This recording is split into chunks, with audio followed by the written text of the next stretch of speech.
Importing a document. In order to create the headings and sections, the document you wish to import must be formatted correctly. Any headings that are imported must be set as H1, H2, H3 etc. iSpec can import headings from H1 to H6. Any heading set as H1 will be imported as a main heading. H2 to H6 will be imported as subheadings underneath the main H1 heading. Content underneath each heading will be imported as a section of that heading. Sections can either be imported as one, or imported as multiple sections after each paragraph. Create a new document, and select the Import for Online Editing option.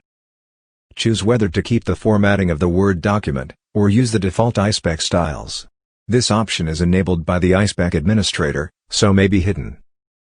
Choose if you want to import the document as single sections or separate sections, and click Next.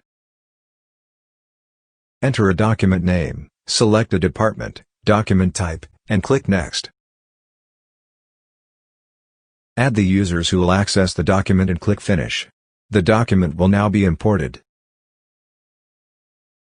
Now the document has been created, all the headings and content are imported, as shown in the outline tree. All text, images, and tables are also imported, the same as in the Word document. Because the document was imported, it is automatically approved. Further editing may be required, or digital signatures may need to be added, otherwise it can be locked to prevent further editing, and is now ready for signing.